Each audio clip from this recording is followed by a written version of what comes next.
너는 내 떡을 물 위에 던져라. 여러 날 후에 도로 찾으리라. 7에게나 8에게 나눠줄지어다. 무슨 재앙이 땅에 임할는지 내가 알지 못함이니라. 구름에 비가 가득하면 땅에 쏟아지며 나무가 남으로나 북으로나 쓰러지면 그 쓰러진 곳에 그냥 있으리라.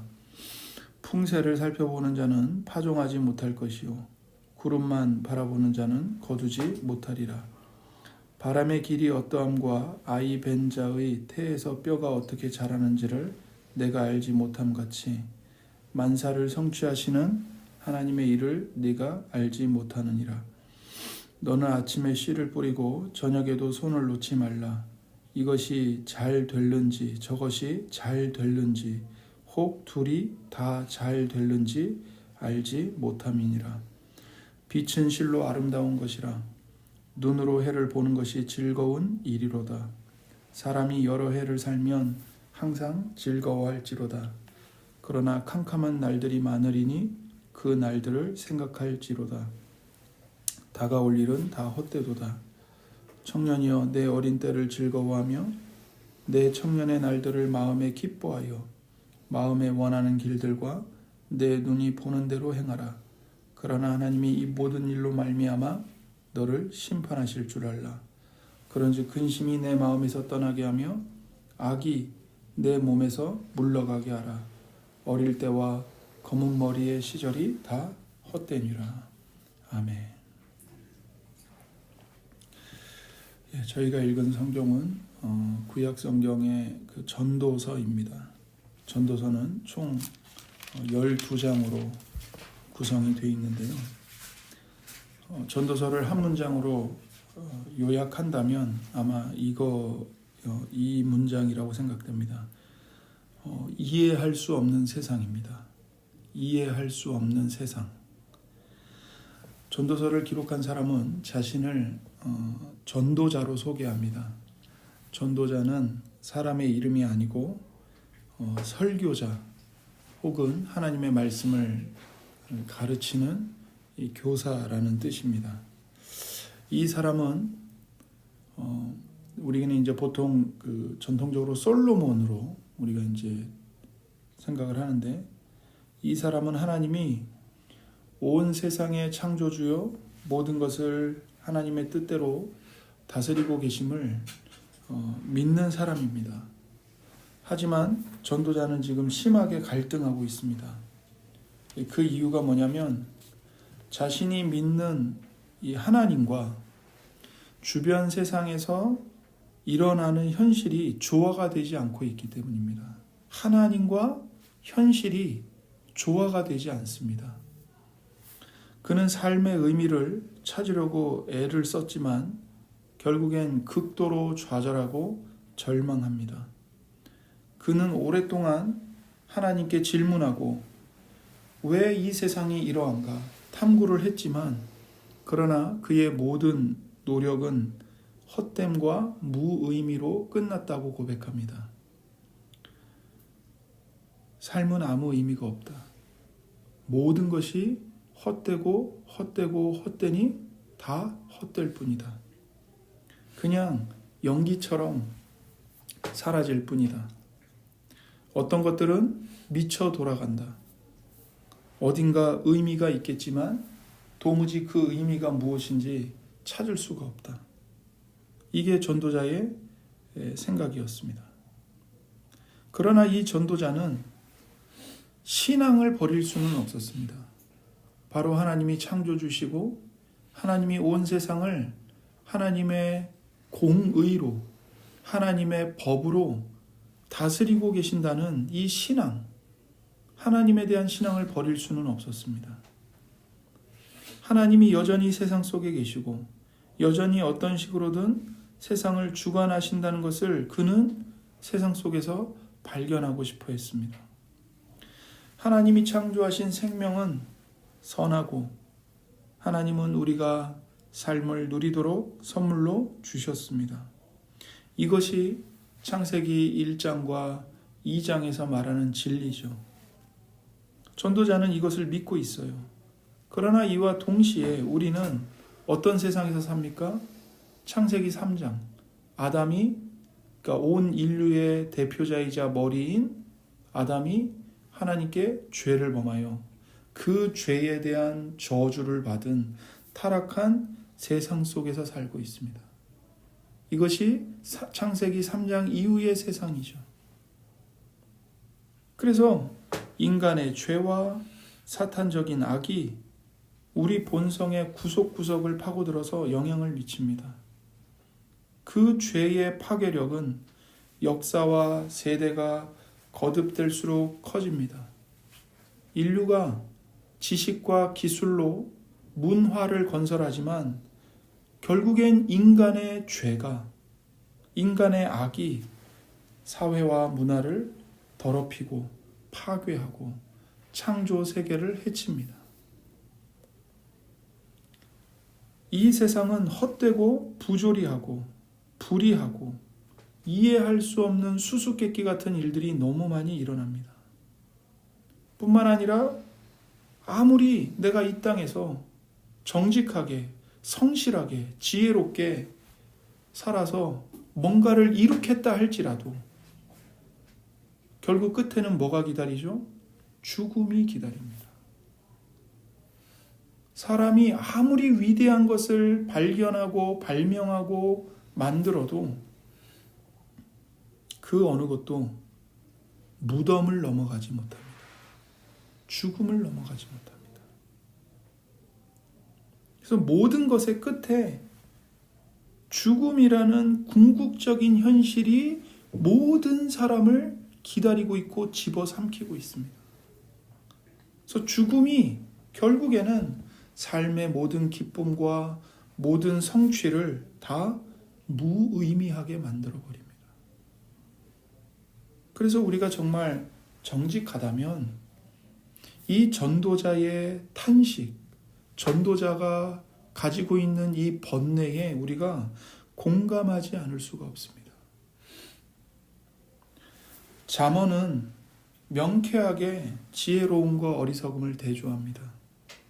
의로움과 악함, 경건과 불경건을 대조하죠. 그래서 지혜로운 사람은 의로운 길을 선택합니다. 그는 하나님께 경건하고 겸손하게 순종하기 때문입니다. 반대로 하나님을 거부하는 이 불경건한 사람은 악한 길을 선택합니다. 그리고 이것은 결국에는 더없이 어리석은 행위가 됩니다. 그렇기 때문에 잠언 9장 10절은 여호와를 경외하는 것이 지혜의 근본이요 거룩하신 자를 아는 것이 명철이라고 말씀하고 있습니다.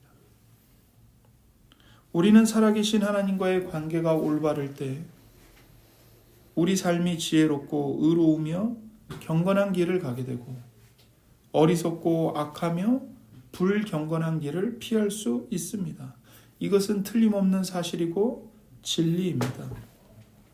전도자 역시 이 진리를 믿고 따르고 있습니다.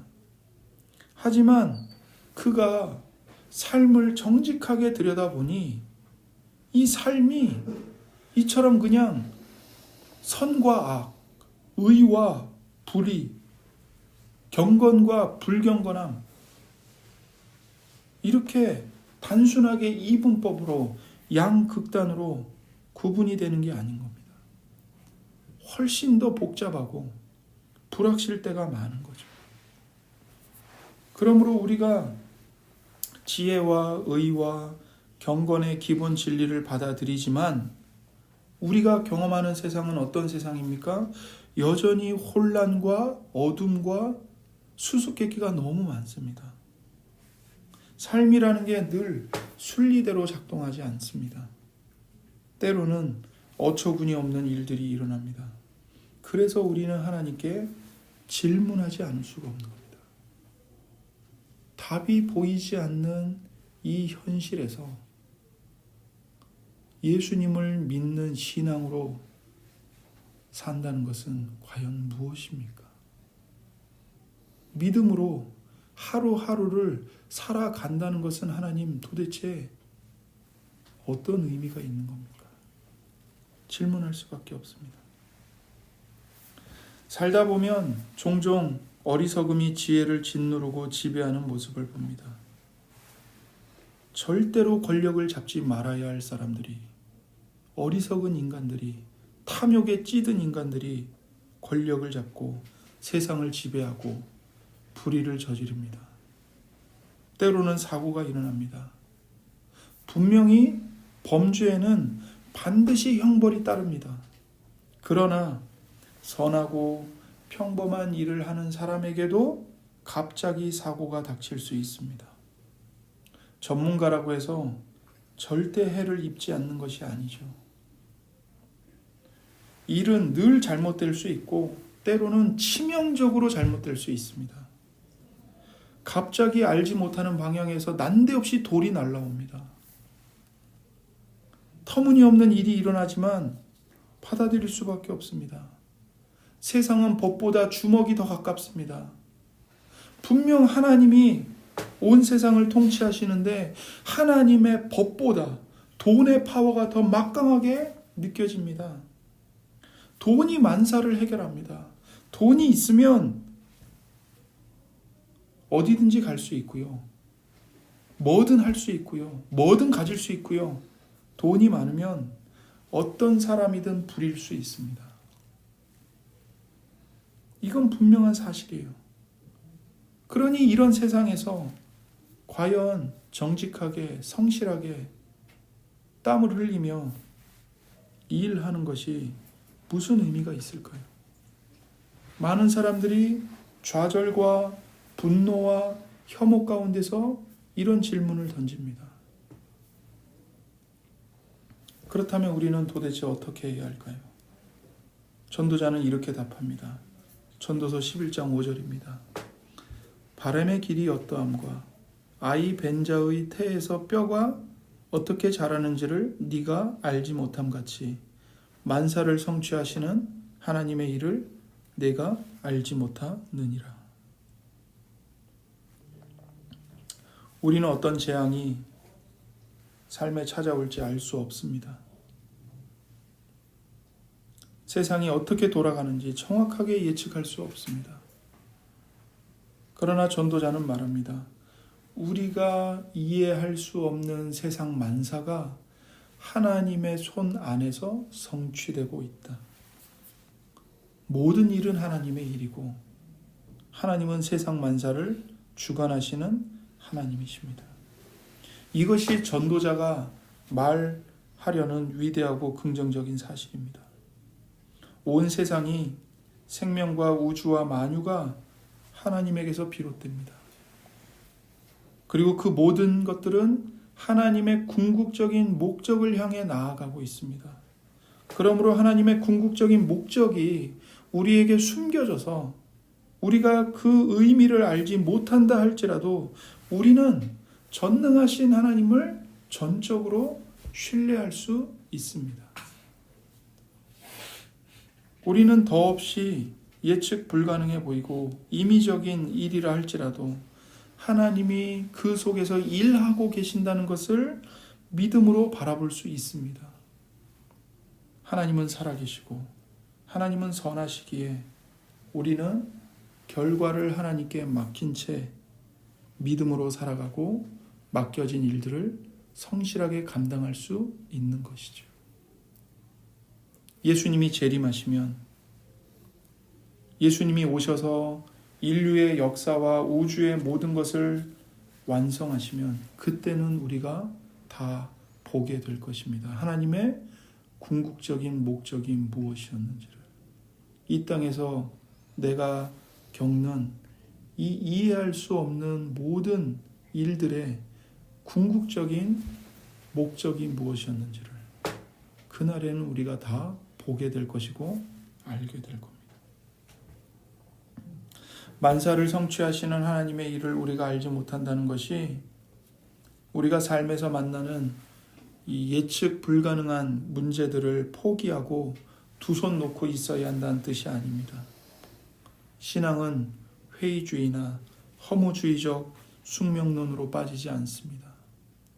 신앙은 모든 사람에게 수도원으로 들어가라고 말하지 않습니다. 오히려 세상 속에 들어가서 하나님이 주신 정직한 건전한 직업을 갖고 그 맡겨진 직업에서 하나님의 소명을 따라 정직하게 일하라고 말씀하십니다. 또한 신앙은 우리의 위기를 하나님께서 기회로 바꾸실 수 있음을 신뢰하고 우리에게 맡겨진 일들을 성실하게 감당하도록 독려합니다. 살아계신 하나님은 우리의 약함 속에서, 우리의 아픔 속에서 하나님의 뜻을 성취해 내십니다. 그러므로 우리는 낙심하지 말고 하나님의 계명을 준행하고 결과와 수확은 하나님의 손에 맡겨야 하는 것이죠. 그래서 전도서 11장 1절과 2절을 보십시오. 너는 내 떡을 물 위에 던져라. 이게 무슨 말이냐면 배에다가 무역할 상품을 실어서 배 건너로 보내라는 겁니다. 다른 나라로. 여러 날 후에 도로 찾으리라. 7에나 8에게 나눠줄지어다. 무슨 재앙이 땅에 임할는지 내가 알지 못함이니라. 6절에 너는 아침에 씨를 뿌리고 저녁에도 손을 놓지 말라. 이것이 잘 될는지 저것이 잘 될는지 혹 둘이 다 잘 될는지 알지 못함이니라. 일이 어떻게 될지 우리는 모릅니다. 그러나 우리는 게으르게 있을 수 없습니다. 왜요? 하나님이 만사를 성취하시기 때문인 거죠. 그래서 우리는 하나님 앞에서, 하나님 안에서 선한 일을 행하기를 주저하지 말아야 합니다. 지금 내가 행하는 선한 일이 나에게 아무 유익이 안 된다 할지라도, 오히려 내가 선을 행함으로써 내가 손해를 본다 할지라도 해야 하는 것입니다. 왜요? 하나님의 손에서 만사가 이루어지기 때문이죠. 하나님이 그 모든 일을 어떻게 하실지 우리는 알지 못하기 때문입니다. 그래서 에베소서 5장 15절은 이렇게 말합니다.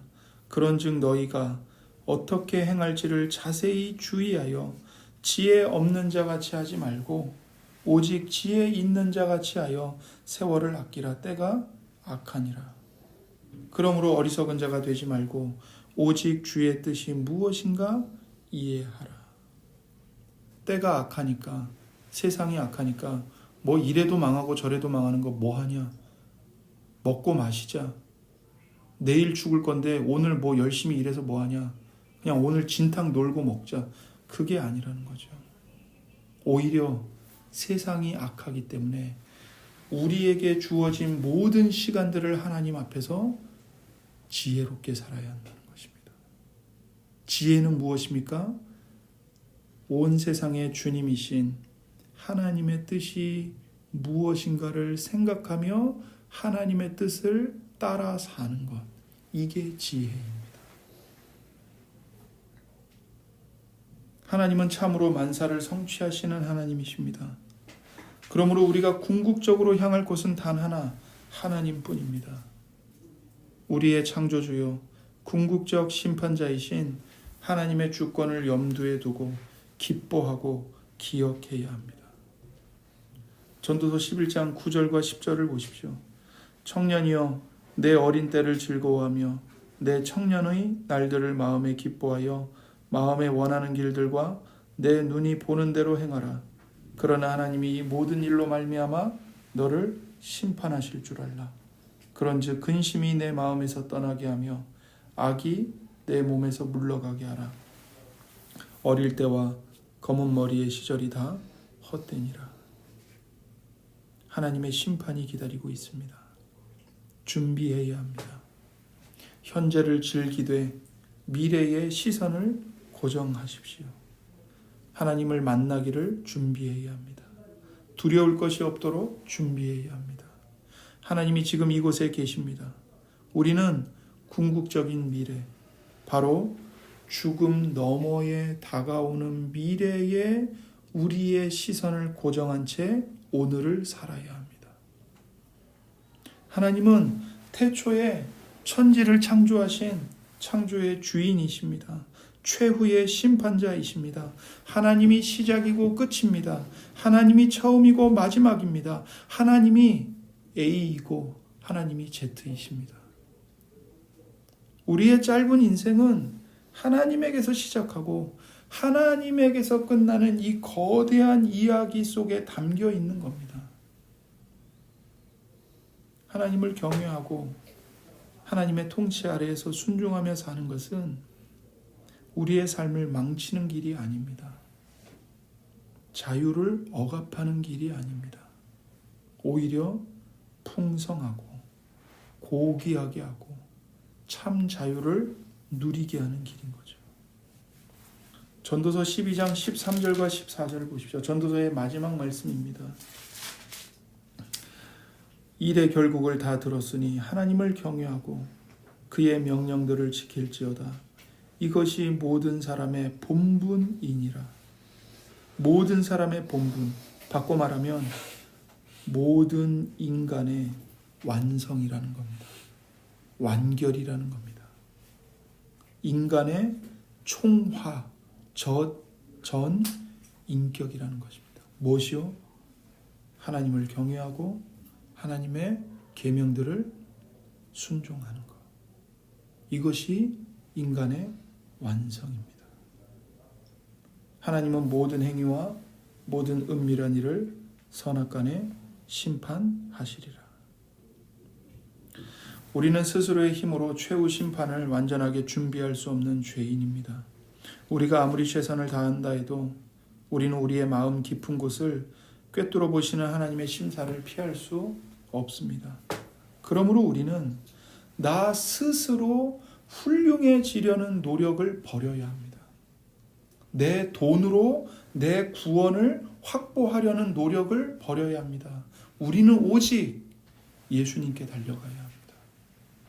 예수님께 피해야 합니다.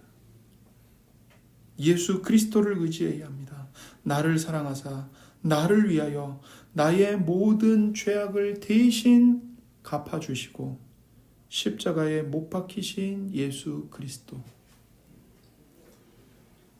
머리에는 가시 왕관을 쓰시고 침뱉음과 수치와 조롱을 당하시고 쇠조각과 뼈조각이 붙어있는 채찍에 온 몸이 다 갈기갈기 찢어지시고 결국에는 완전히 발가벗겨진 채 십자가에 못 박혀 피 흘리며 죽으신 하나님의 아들이신 예수 그리스도. 그 십자가에 나를 위해 희생하신 예수 그리스도 앞에 나아가야 합니다. 마가복음 2장 17절입니다. 예수께서 들으시고 그들에게 이르시되 건강한 자에게는 의사가 쓸데없고 병든 자에게라야 쓸데있느니라. 나는 의인을 부르러 온 것이 아니요 죄인을 부르러 왔노라 하시니라. 건강한 자에게는 의사가 쓸데없습니다. 의사는 병든 자에게만 쓸데가 있죠. 예수님은 의인을 부르러 오신 거 아닙니다. 죄인인 우리들, 나 자신. 내가 내 자신을 바꿀 수 없고 내가 범한 죄들을 내 힘으로는 깨끗하게 도말할 수 없는, 내 죄의 빚을 내가 스스로 갚을 수 없는, 내가 나를 새롭게 창조할 수 없는 죽어 마땅한 죄인, 회칠한 무덤과 다를 바 없는 이 죄인, 이 병든 자, 나를 고쳐주시기 위해, 깨끗하게 씻어주시기 위해 예수님 안에서 참된 의인이요 거룩한 사람으로 변화시켜 주시기 위해 죄인을 부르러 오신 겁니다. 그 죄인이 바로 저이고 여러분입니다. 그러므로 우리는 오직 십자가에서 피 흘려 죽으시고 다시 살아나심으로 우리를 구속하신 예수님을 의지하여 오늘을 살아야 합니다. 오늘을 살되 온갖 근심과 두려움에 사로잡혀서 쩔쩔매며 사는 것이 아니라 그 모든 걱정을 하나님께 내어 맡기고 내가 중심이 되는 것이 아니라 하나님이 중심이 되어 하나님을 중심으로 하나님 아버지께 감사하며 살아야 합니다. 골로새서 3장 17절입니다. 또 무엇을 하든지 말에나 일에나 다 주 예수의 이름으로 하고 그를 힘입어 하나님 아버지께 감사하라. 우리가 무슨 말을 하든지 우리가 어떤 일을 하든지 주님이신 예수님의 이름을 중심에 놓고 예수님을 위하여 예수님의 뜻에 합당하게 말을 하고 일을 하며 살고 예수님을 의지하여서 모든 것이 하나님 아버지께서 내게 주신 은혜입니다. 하나님의 은혜가 내 안에 차고 넘칩니다. 그 은혜를 누리면서 하나님께 감사하라고 말씀하고 있습니다. 전도서 11장 8절을 보십시오.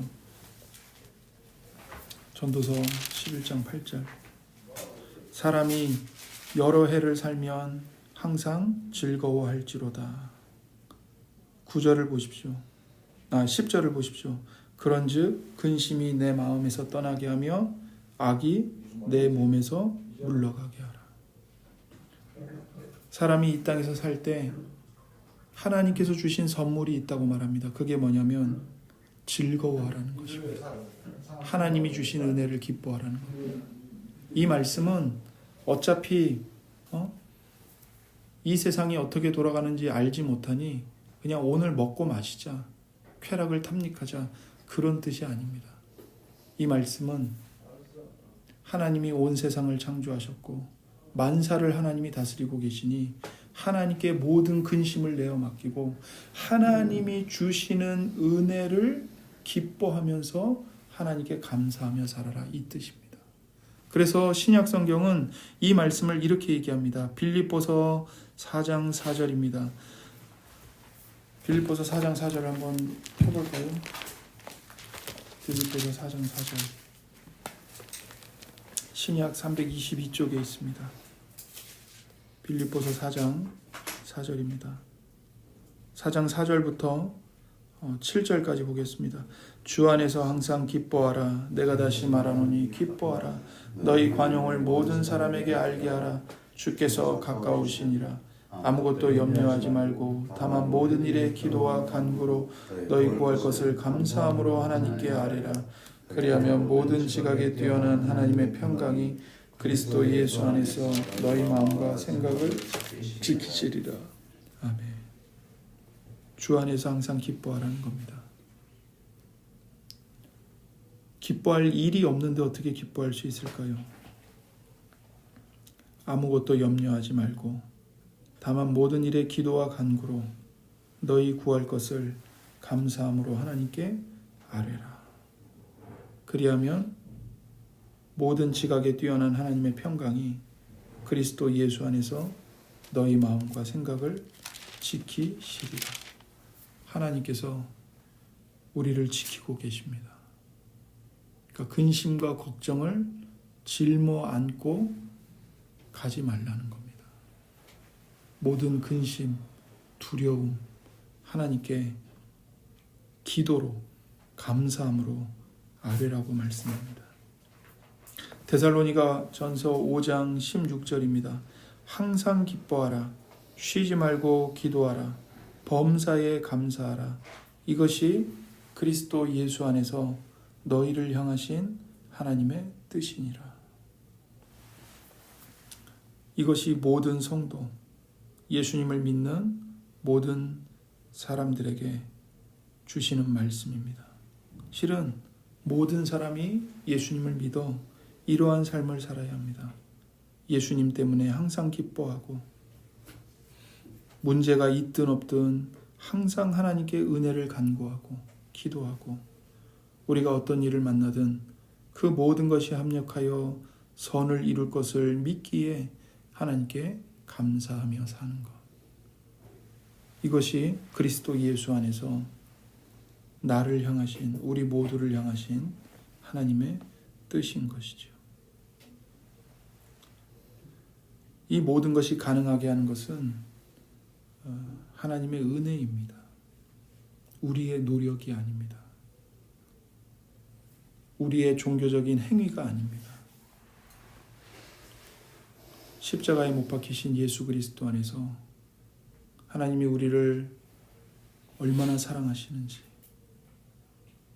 십자가에 못 박히신 예수 그리스도를 내어주시기까지 우리를 위해 모든 일을 행하시는 하나님 아버지의 그 사랑과 은혜에 내 자신을 전적으로 맡기는 것, 이 하나님의 은혜를 깨닫는 것, 이 하나님의 은혜를 아는 것, 이 하나님의 은혜로 내 영혼을 채우는 것, 이 하나님의 은혜를 맛보며 살아가는 것.